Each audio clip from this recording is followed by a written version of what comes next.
दोस्तों नमस्कार।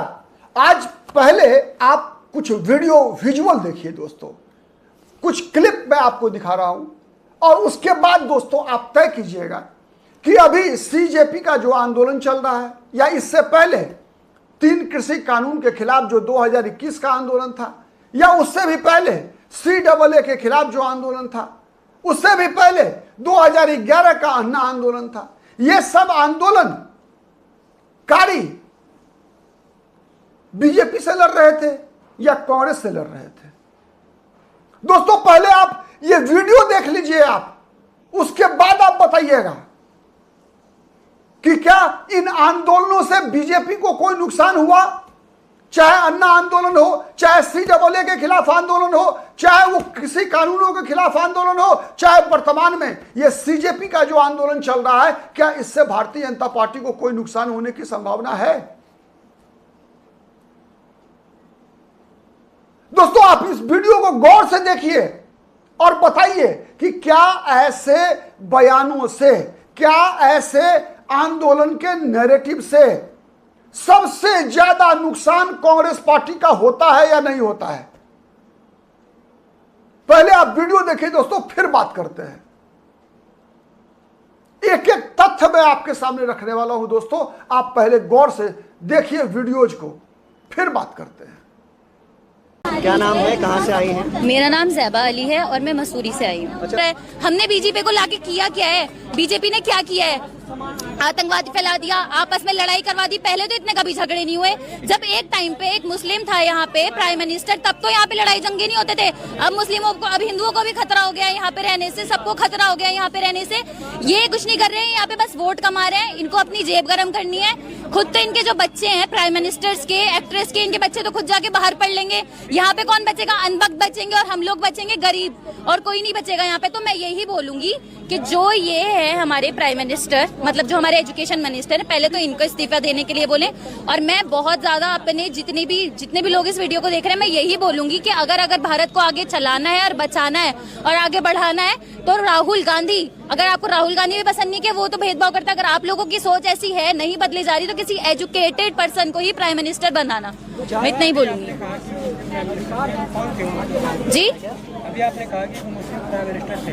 जी, वो हमारे APJ अब्दुल कलाम थे, ये बात आप सब जानते हैं। जी, उन्होंने हमारे लिए बहुत कुछ किया। उस टाइम पे तो ऐसा कुछ नहीं हुआ था जो इस टाइम पे चल रहा है। आज इतना यूथ यहाँ निकल के आया है, ये जी। यूथ आखिर वोट बैंक में तब्दील क्यों नहीं कर पाते हैं? बाबा रामदेव रंडवा, बाबा रामदेव रंडवा, मोदी जी रंडवा, पूरे रंडवों की सरकार है। तो चोर चोर बोलेगा, एक दूसरे का सपोर्ट लेगा। जो अपना परिवार नहीं संभाल पाया, वो देश क्या संभालेगा? जो देश की यहाँ पर जनता बैठी हुई है, उन लोगों को कहते हैं कि आतंकवादी है। एकदम आतंकवादी है। हम सारी देश की जनता आतंकवादी है, क्योंकि हमारा प्रधानमंत्री खुद आतंकवादी है। धर्मेंद्र प्रधान का इस्तीफा नहीं चाहिए, हमने चाहिए मोदी का इस्तीफा। और 20 तारीख ने संसद के भीतर वे नहीं बैठे पाओगे, युवा बैठेंगे देश के। 20 तारीख ने तोड़ पाड़ देंगे। तो भाई कम से कम भी यहाँ पे 2 से 3 लाख आदमी पहुंचेंगे। फिर देखेंगे सरकार जो है, मोदी बैठा है, यो अनपढ़ गवार, यो बार देशा मांडे जा, इसकी कितनी हिम्मत है, क्यों कर रोक लेगा? और इबकी गेड़ा हरियाणा के आ गए हैं भाई, तो इबकी गेड़ा रोक के दिखाइए। महिलाएं बोली, मेरी बहनें बोली, मजदूर का नारा, मजदूर का नारा, किसान बोला, किसान बोला, लड़कों से बोला, फूलों से बोला, बालों से बोला, काले बोले, वो बहने बोले, वो भाई बोले, वो कमरेड बोले, मेरे साथी बोले, वो कमरलीग से, वो कमरलीग से, वो बेरोजगारी से, वो बेरोजगारी से, वो भेदभाव से, वो भेदभाव से, वो भेदभाव से, वो जातिवाद से, वो जातिवाद से, वो जातिवाद से, सांप्रदायिकता से, वो करप्शन। 2011 का अन्ना आंदोलन, 2019 और 20 का CAA के खिलाफ आंदोलन, 2021 का 3 कृषि कानूनों के खिलाफ आंदोलन, या 2026 का सीजेपी कॉकरोच जनता पार्टी अभिजीत दीपके का आंदोलन, ये जितने भी आंदोलन है दोस्तों, क्या इससे भारतीय जनता पार्टी को नुकसान हुआ है? दूसरा, क्या यह सच नहीं है कि इससे सबसे ज्यादा नुकसान अगर किसी पार्टी को हुआ है राजनीतिक दल में तो वो पार्टी है कांग्रेस पार्टी।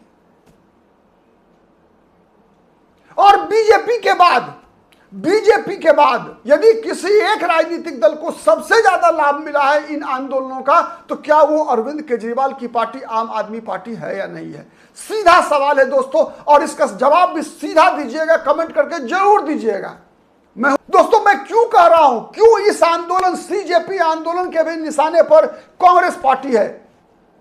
मैं क्यों कह रहा हूं दोस्तों, क्योंकि अगले वर्ष की शुरुआत में देश के जिन 5 राज्यों में चुनाव है, उनमें इन 5 राज्यों में अगर आप देखेंगे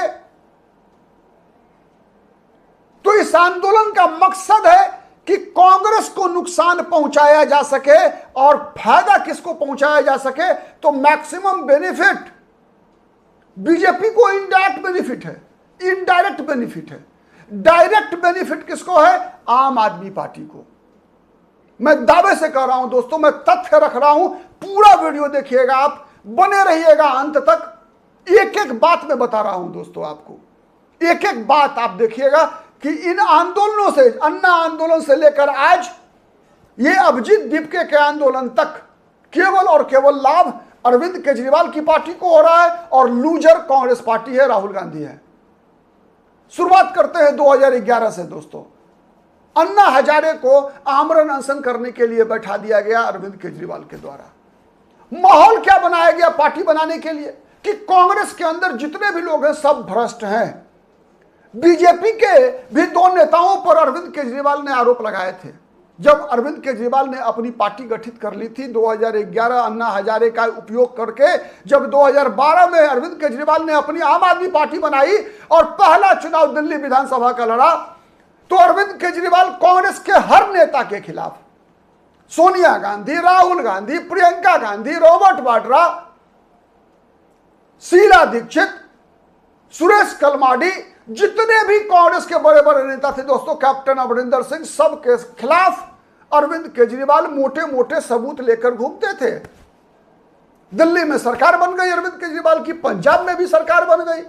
किस कांग्रेसी नेता के खिलाफ सबूत था जिसका उपयोग करके अरविंद केजरीवाल ने उसे जेल में डाला? चलिए, अरविंद केजरीवाल का दावा रहा कि दिल्ली में उसके पास पुलिस नहीं है, पंजाब में तो पुलिस थी।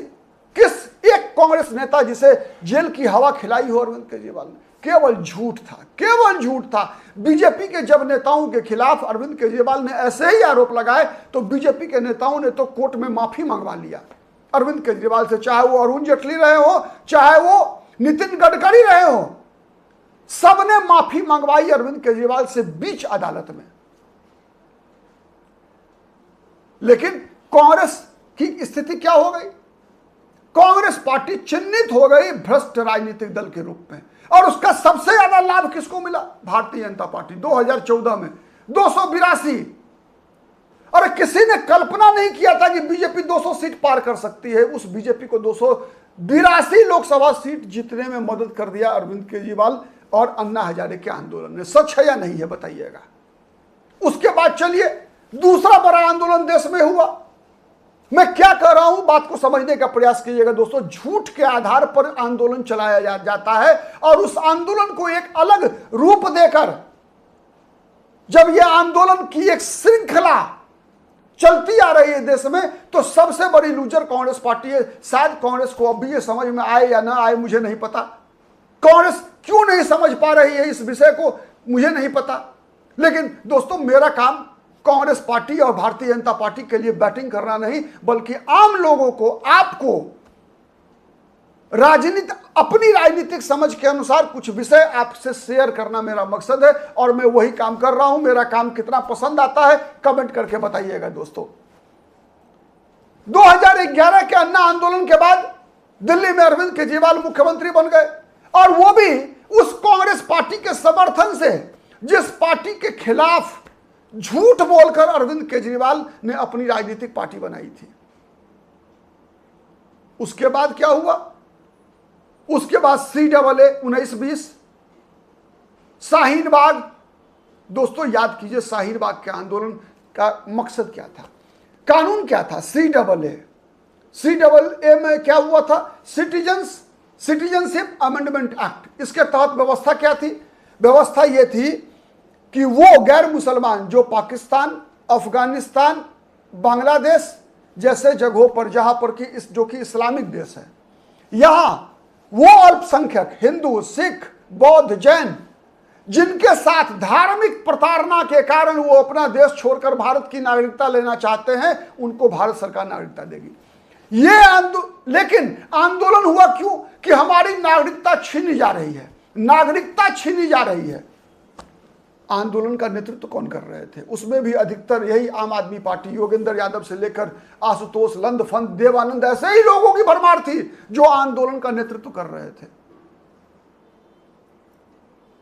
दोस्तों, आंदोलन का दिशा क्या दिया गया कि हमारी नागरिकता छीनने का कानून है, जबकि भारतीय जनता पार्टी, केंद्र सरकार लगातार कहती रही कि यह नागरिकता छीनने वाला कानून नहीं है, बल्कि जो लोग प्रताड़ित हैं, जिनके बेटियों का 10 साल की उम्र में अपहरण करके धर्म परिवर्तन कराकर एक 70 साल के बूढ़े से निकाह करवा दिया जाता है, ऐसे लोग जो पाकिस्तान, बांग्लादेश छोड़कर, दीपू दास जिसकी हत्या कर दी जाती है बांग्लादेश में, उसका परिवार यदि भारत की नागरिकता लेना चाहता है तो उसे मिलेगी।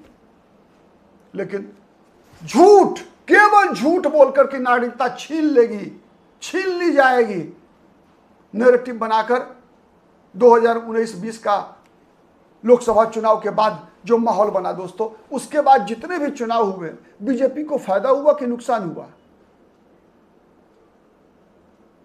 जोड़ दीजिए उसके बाद कृषि कानून, 3 कृषि कानून, किसान का आंदोलन था दोस्तों। झंडा किसका फहराया जा रहा था? खालिस्तान का। नारे क्या लग रहे थे? मोदी तेरी कब्र खुदेगी। इस देश की 80% आबादी को समझ में नहीं आ रहा था क्या कि कौन लोग मोदी की कब्र खोद रहे हैं? कब्र क्यों खोदना चाहते हैं? देश की आबादी को यह पता नहीं था कि 3 कृषि कानून के लागू होने से आम किसानों का लाभ होने वाला है। और इसीलिए पंजाब और पश्चिमी उत्तर प्रदेश को छोड़कर किसी भी राज्य में किसानों ने सड़क पर आना स्वीकार नहीं किया। पंजाब और पश्चिमी उत्तर प्रदेश के किसानों को सड़क पर लाया गया। क्यों लाया गया? यह लड़ाई सत्ता की लड़ाई थी। सत्ता की लड़ाई क्यों थी? समझिए इस विषय को। हरियाणा में जाट 30%, 28 से 30% आबादी। बीजेपी ने जाट को मुख्यमंत्री नहीं बनाया, आक्रोश में थे। पंजाब में कांग्रेस के भी खिलाफ था दोस्तों। जब किसान आंदोलन की शुरुआत हुई तो शुरुआत किसने करवाई? कैप्टन अमरिंदर सिंह ने। लेकिन आंदोलन आगे बढ़ा, अमरिंदर सिंह कांग्रेस से बाहर हुए, चरणजीत सिंह चन्नी मुख्यमंत्री बने। दलित समाज से आते थे। पंजाब में जट सिखों का सत्ता पर एकाधिकार टूटा, वैसे ही जैसे जाटों का एकाधिकार टूटा हरियाणा में।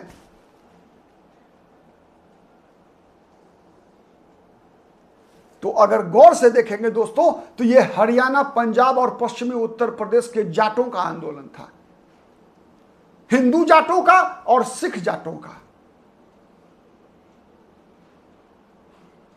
दोनों जगह फायदा किसका हुआ? आम आदमी पार्टी का। पंजाब में भगवंत मान मुख्यमंत्री बने, चरणजीत सिंह चन्नी दोनों विधानसभा सीट से हार गए। 2-2 विधानसभा सीट से लड़े थे, मुख्यमंत्री पद पर रहते हुए कांग्रेस का फिर गड़बड़। उत्तर प्रदेश में क्या हुआ? कांग्रेस का 7 विधानसभा सीट थी 2017 में, 2022 में 2 पर आके अटक गया। उस आंदोलन में भी CAA की तरह आपको नहीं दिखा, उसमें नहीं दिखता था आपको किसान आंदोलन हो, CAA का आंदोलन हो, और वैसा ही कुछ आपको इस छात्र आंदोलन में नहीं दिख रहा है क्या? छात्र आंदोलन में मोदी की कब्र खोदी जा रही है। छात्र आंदोलन में भी कहा जा रहा है कि यदि इस देश का प्रधानमंत्री मुसलमान होता तो देश की स्थिति ऐसी नहीं होती।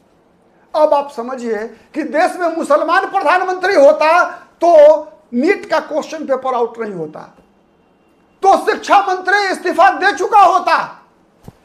अब बताइए दोस्तों, जब ये आंदोलन का मुद्दा होगा तो बीजेपी का नुकसान होगा।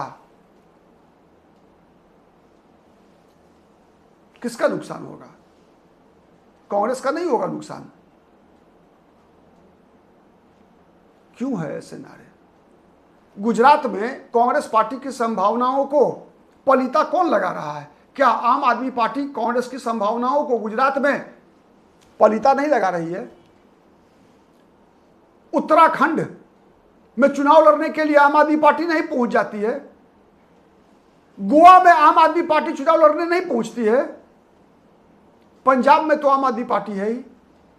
उत्तर प्रदेश में यदि अखिलेश यादव नहीं होते दोस्तों, तो याद रखिए उत्तर प्रदेश में भी कांग्रेस को हराने के लिए आम आदमी पार्टी अरविंद केजरीवाल चुनाव जरूर लड़ते, सभी 400 विधानसभा सीट लड़ते। आम आदमी पार्टी उन्हीं राज्यों में चुनाव लड़ रही है जहां जहां कांग्रेस पार्टी मजबूत स्थिति में होती है, या कांग्रेस और बीजेपी के बीच सीधा मुकाबला होता है। तो बीजेपी किसका वोट काटती है? आम आदमी पार्टी, बीजेपी का या कांग्रेस पार्टी का?